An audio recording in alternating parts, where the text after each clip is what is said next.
देखो बेसिस क्या होता है, जैसे एसिड के बारे में हम लोग पढ़ चुके हैं कि एसिड वैसे सब्सटेंस होते हैं जो खट्टे लगते हैं। वैसे ही बेस को अगर डिफाइन किया जाए तो बेस वैसे सब्सटेंस होते हैं जो कड़वे लगते हैं। बीटर का मतलब क्या होता है, बीटर का मतलब क्या होता है, तो वैसे सब्सटेंस जो टेस्ट में कड़वे लगते हैं उन्हें कहा जाता है बेस। उन्हें क्या कहा जाता है, base. Base are those chemical substances which are bitter in taste. Bases वैसे केमिकल सब्सटेंसेस हैं जो टेस्ट में कैसे लगते हैं, कड़वे लगते हैं। एसिड में हम लोग पढ़े थे कि जो एसिड्स होते हैं वो डिसोसिएट होते हैं H+ आयन। उस रिस्पेक्ट में अगर बेस का बात किया जाए तो बेस डिसोसिएट होते हैं OH- आयन। इसके आयन में OH- ion. It dissociates into OH- ions.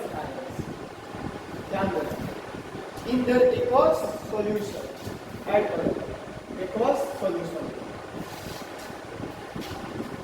Bases वैसे सब्सटेंस होते हैं जो कड़वे लगते हैं टेस्ट में। ये कौन से आयन डिसोसिएट करते हैं, तो OH- आयन डिसोसिएट करते हैं।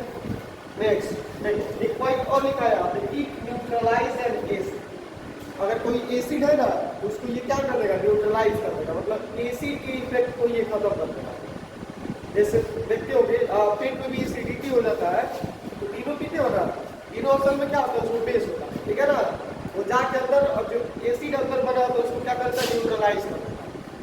तो बेस का काम क्या होता है जी, एसिड को न्यूट्रलाइज करना भी बेस का क्या होता है, काम होता है। इस रिस्पेक्ट में अगर एसिड का बात किया जाए तो एसिड का काम क्या होता है, बेस को न्यूट्रलाइज करना। मतलब दोनों मिल जाना चाहिए, एक दूसरे के इफेक्ट को क्या कर देता है, खत्म कर देता है। तो बेस जो है एसिड के इफेक्ट को खत्म कर देता है, एसिड रहेगा तो बेस के इफेक्ट को क्या कर देगा, खत्म कर देगा। आगे देखो अब इसका एग्जांपल क्या हो सकता है, देखो NaOH सोडियम हाइड्रोक्साइड, ध्यान देना एक बार, लास्ट में हाइड्रोक्साइड को दिख जाए मतलब OH- आयन, तो यही क्या होता है, बेस होता है। इसमें भी लास्ट में OH हाइड्रोक्साइड तो क्या हो जाएगा, बेस हो जाएगा। ये कैल्शियम हाइड्रोक्साइड क्या हो जाएगा, बेस। मैग्नीशियम हाइड्रोक्साइड ऐसे कर करके बहुत सारे बेस होते हैं, समझना ना। तो OH लास्ट में एक एकल फॉर्मूला में है, उसके नाम में क्या है, हाइड्रोक्साइड है, तो क्या होता है, बेस होता है। क्या होता है, बेस।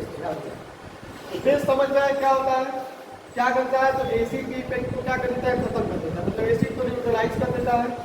और ये इसमें डिसोसिएट होता है तो OH- आयन कहाँ डिसोसिएट होता है, तो aqueous सॉल्यूशन। आगे देखो इसका एग्जांपल क्या है, तो NaOH हो गया, CaOH हो गया, FgOH हो जाएगा, MgOH केमिकल फॉर्मूला तुम पढ़े होंगे। यहाँ पे एक चाहे दो नहीं लिखे, यहाँ पे दो लिखे, यहाँ पे दो लिखे, क्यों है। मैग्नीशियम जो होता है ना, इसमें चार्ज कितने का होता है, +2 होता है, और जो OH होता है इस पर -1 चार्ज होता है। तो ये माइनस वाला आएगा Mg के पास, क्रिस क्रॉस कर देता है, तो एक निवल लिखना जरूरी नहीं होता है। ये OH है तो OH, और ये वाला क्रिस के पास आ जाएगा, तो ये बन जाता है MgOH। सेम केस किसके साथ है, COH के साथ है।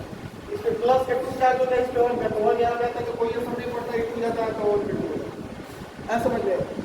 अब इतना क्लियर है तो मतलब देखेंगे आप बेस के बारे में और थोड़ा पढ़ते तो एक होता है स्ट्रॉन्ग बेस, एक होता है वीक बेस। स्ट्रॉन्ग बेस वैसे बेस होते हैं ना जिनका स्ट्रेंथ थोड़ा ज्यादा हो, मतलब ज्यादा OH- आयन वो डिसोसिएट कर रहे हैं तो उनका स्ट्रेंथ क्या होगा, ज्यादा होगा, और उन्हीं को हम कहते हैं स्ट्रॉन्ग बेस।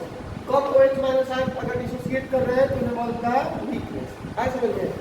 आगे देखते हैं प्रॉपर्टी हम लोग पढ़ेंगे, बेस की प्रॉपर्टीज क्या होते हैं, मतलब गुण इसके, ठीक है ना।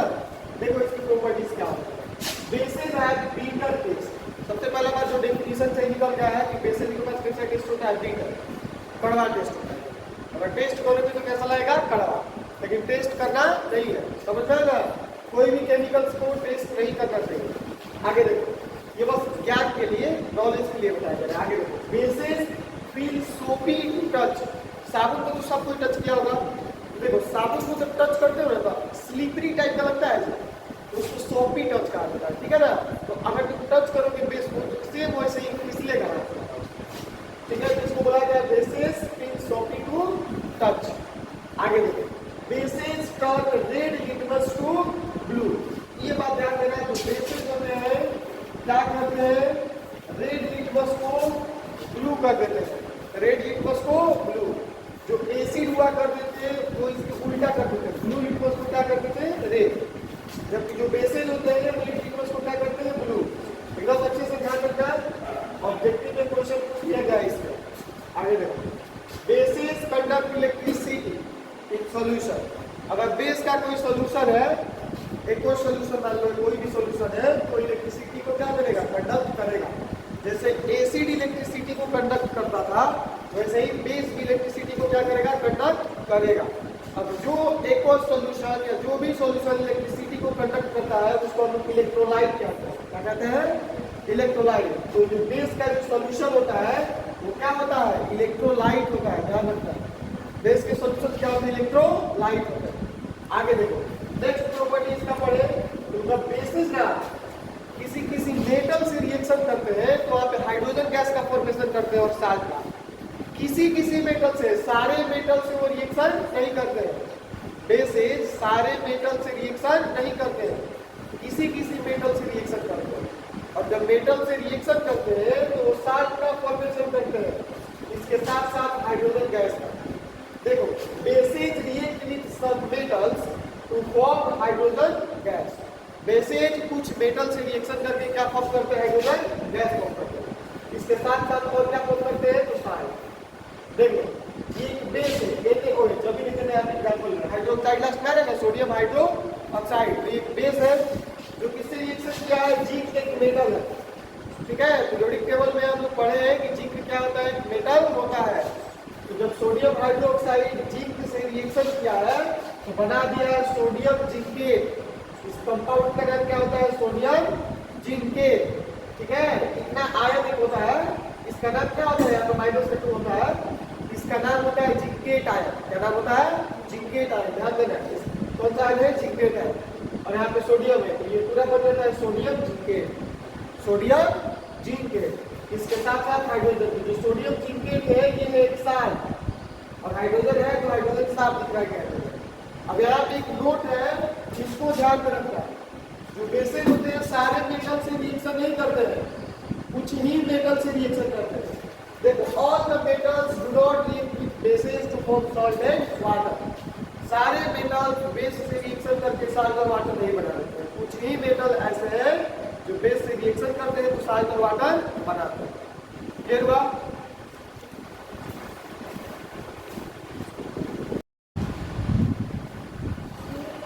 देखो,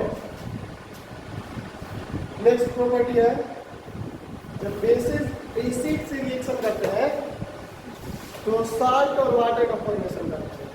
इसी बात को हम पहले पढ़ चुके हैं, न्यूट्रलाइजेशन रिएक्शन। जब एसिड और बेस रिएक्शन करते हैं ना, जैसे अभी हम बताए थे, एसिड बेस के इफेक्ट को खत्म कर देता है, न्यूट्रलाइज कर देता है, और बेस एसिड के इफेक्ट। अभी नीचे हम लिखे इस बात को भी समझाएंगे नीचे। तो जब एक दूसरे के इफेक्ट को एसिड और बेस खत्म करने लगे तो उस समय साल्ट का फॉर्मेशन होता है और वाटर का फॉर्मेशन होता है, और उस रिएक्शन को बोला जाता है न्यूट्रलाइजेशन रिएक्शन। न्यूट्रलाइजेशन रिएक्शन, क्योंकि वो एक दूसरे को क्या कर रहे होते हैं, न्यूट्रलाइज कर रहे होते हैं, इसलिए उस रिएक्शन का नाम है न्यूट्रलाइजेशन रिएक्शन। ठीक है, ध्यान रखना। Bases react with acids to form salt and water. जो बेसिस होते हैं एसिड से रिएक्शन करते हैं, और इस दौरान किसका फॉर्मेशन करते हैं, साल्ट का और वाटर का।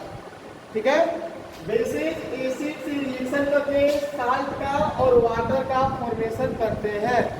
आगे देखो, यहाँ पे बेस है जो रिएक्शन कर रहा है एसिड से। जब बेस और एसिड में रिएक्शन हो तो इसी को बोला जाता है न्यूट्रलाइजेशन रिएक्शन। इस दौरान क्या फॉर्म होता है, तो साल्ट और वाटर। आगे देखो, एक बेस हम लिए हैं NaOH, यहाँ बैलेंस किए हैं तो 2 लगा है। NaOH क्या है, सोडियम हाइड्रोक्साइड एक बेस है। इसके साथ एक एसिड लिए H2SO4, सल्फ्यूरिक एसिड। ठीक है ना, हाइड्रोजन सल्फेट भी जिसको कहा जाता है। इसके अलावा इसको किंग ऑफ केमिकल्स भी कहा जाता है, इस नाम को याद रखना है, ऑब्जेक्टिव में आएगा। बीच वालों को बोलेंगे is known as king of chemicals. कौन होता है, H2SO4। ऐसा क्यों कि इसको किंग ऑफ केमिकल के नाम से जाना जाता है, क्योंकि बहुत ज्यादा सब्सटेंस बनाने में इसका यूज होता है, बहुत सारे प्लास्टिक बनाने में, सिंथेटिक चीज बनाने में। मतलब कि फैक्ट्री में जो भी चीज बनता है ना, ज्यादातर चीज का बनना इसके यूज के कारण होता है सल्फ्यूरिक एसिड। समझ में आया? प्लास्टिक हो गए, पीवीसी हो गया, मतलब बहुत सारी चीज में इस H2SO4 का यूज होता है, इसलिए इसको किंग ऑफ केमिकल्स कहा जाता है।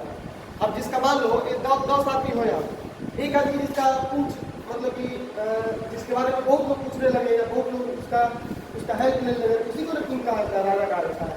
इसका यूज ज्यादा होता है इसलिए इसको क्या कहा जाता है, किंग ऑफ केमिकल्स कहा जाता है। आगे देखो, जब एक बेस और एसिड रिएक्शन किया है तो यहाँ पे साल्ट का फॉर्मेशन हो गया है और किसका फॉर्मेशन हो गया है, वाटर का। ध्यान देना, पाया के लास्ट में सल्फेट तुमको दिखे, जिंकेट दिखे, क्लोराइड दिखे, फ्लोराइड दिखे, आयोडाइड दिखे, एक्सेट्रा एक्सेट्रा, तो क्या होता है, साल्ट होता है। ये क्या है, सोडियम सल्फेट। जब सोडियम हाइड्रोक्साइड सल्फ्यूरिक एसिड मतलब हाइड्रोजन सल्फेट से रिएक्शन किया है तो बना है सोडियम सल्फेट और इसके साथ साथ बना है वाटर। क्या बना है, वाटर। ठीक है, तो सोडियम हाइड्रोक्साइड जब सल्फ्यूरिक एसिड से रिएक्शन किया है तो बना है सोडियम सल्फेट और वाटर। समझ में आया? अब क्वेश्चन कैसे आते हैं बोर्ड में, ये बात को वो फिल इन द ब्लैंक्स नहीं देगा, बोलेगा ना when a base reacts with an acid then it forms a salt and water give the reaction। Reaction को दीजिए तो कोई रिएक्शन दे देना, यही रिएक्शन दे देना कि यहाँ पे एक बेस है, ये एक एसिड है, दोनों जब रिएक्शन कर रहे हैं तो साल्ट बन रहा है और क्या बन रहा है, वाटर बन रहा है। ऐसा मत बताओ। या फिर एक नंबर का क्वेश्चन है तो ये दोनों दे देगा, एरो दे देगा, यहाँ पे बोलेगा क्या बनेगा, यहाँ पे H2O देगा, फिर इन द ब्लैंक्स में क्या बनाओगे, Na2SO4। फिर वही बात है कि तुम कैसे आया है देख लो, ये क्या है, सोडियम सल्फेट, सोडियम सल्फेट, ये SO4 को सल्फेट कहा जाता है और ये सोडियम, इसका चार्ज होता है +1, इसका चार्ज होता है -2। तो -2 इसका आता है तो माइनस नहीं लिखा जाता, सिर्फ 2 लिखा जाता है। और SO4 है ना तो इसके पास कौन आता है, ये 1 आता है, तो Na2SO4 होल 1 हो जाता है। समझ में ना, आया समझ में? आगे देखो, ये 1 लिखना जरूरी नहीं होता है तो क्या होता है, Na2SO4 sodium sulphate, SO4 - 2 ion का क्या होता है, सल्फेट आयन होता है। ध्यान देना, ये कौन सा होता है, सल्फेट आयन, लिख लेना सल्फेट आयन। आगे देखो यहाँ पे when bases react with acids then salt and water is formed। This reaction between acids and bases is called neutralization reaction। In this reaction acids cancels the effect of base and base cancels the effect of acid। देखिए यहाँ पे neutralisation reaction में इधर लिख दिया, क्या होता है, तो जब कोई एसिड बेस से रिएक्शन करता है तो एक दूसरे की इफेक्ट को क्या कर देते हैं, खत्म कर देते हैं और साल्ट और वाटर का क्या करते हैं, फॉर्मेशन करते हैं। इस रिएक्शन को कहा जाता है न्यूट्रलाइजेशन रिएक्शन। ठीक है, यहाँ पे कैसे न्यूट्रलाइज करते हैं दूसरे को, तो देख लो यहाँ पे जो एसिड से H+ आयन निकला, बताए थे एसिड किस में डिसोसिएट होता है, H+ आयन में, और जो बेस होता है किस में डिसोसिएट होता है, OH- आयन। यहाँ से जो H+ आयन निकला एसिड से, यहाँ पे OH- आयन निकला किससे, बेस से, तो दोनों मिलके क्या बना लेता है, H2O बना लेता है। क्या बनाता है, देखो ये कैंसिल मत कर दो, माइनस में प्लस में तो काट देना, ऐसे ना, समझ में ना। यहाँ पे कितना H हो जाएगा, 2 H हो गया और एक तो H2O बन जाता है। अब ना ये बचता है ना ये बनता है, दोनों मिलके वाटर बना देता है। समझ में ना, इसी तरह किसी की इफेक्ट क्या करते हैं, खत्म कर देते हैं। ऐसा समझ में।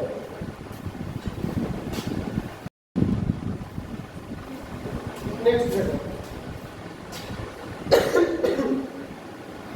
bases react with non-metal oxide to form salt and water।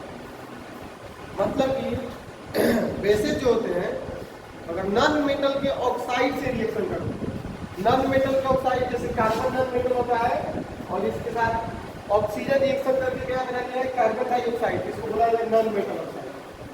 Non metal उसके साथ ऑक्सीजन तो क्या हो जाएगा, non metal oxide, non metal oxide. Carbon dioxide क्या है, नॉन मेटल का ऑक्साइड। जब नॉन मेटल ऑक्साइड रिएक्शन करता है बेस से तो इस केस में भी बनता है साल्ट और वाटर। क्वेश्चन पूछेगा what happens when non metal oxide react with base, तो बोलना when non metal oxide react with base then salt and water is formed. ऐसा समझ में। आगे देखो, ये नॉन मेटल ऑक्साइड इसलिए है, इसके साथ ही बेस भी है। एग्जांपल में हम लोग लिखते हैं बेस के CaOH2 कैल्शियम, इसको बोला जाता है हाइड्रो ऑक्साइड। ये कौन सा बेस है, कैल्शियम हाइड्रो ऑक्साइड। आगे देखो, जब ये दोनों रिएक्शन किया है कार्बन डाइऑक्साइड और कैल्शियम हाइड्रो ऑक्साइड तो बना है कैल्शियम कार्बोनेट। कैल्शियम कार्बोनेट यहाँ पे लिखी देते हैं, नाम के लास्ट में अगर जिंकेट है, सल्फेट है, कार्बोनेट ETC, समझ में आएगा? वो क्या होता है? साल्ट। इसके साथ साथ और क्या रहना चाहिए? क्लोराइड हो गया, फ्लोराइड हो गया, ब्रोमाइड हो गया, आयोडाइड हो गया, एक्सेट्रा। समझ में? तो क्या होता है? साल्ट। फिर आया पदार्थ में क्या है? कार्बोनिक है, कैल्शियम कार्बोनेट, ये क्या हो जाएगा? साल्ट हो जाएगा। यहाँ पे नॉन मेटल ऑक्साइड बेस से रिएक्शन किया है तो बना है साल्ट, और इसके साथ को सबको जानता है क्या होता है? वाटर। आए समझ में? यहाँ पे जो प्रॉपर्टी होता है बेस का वो हो गया खत्म। आगे हम लोग पढ़ेंगे यूजेज ऑफ बेस, बेस का क्या क्या यूज है उसको, ठीक।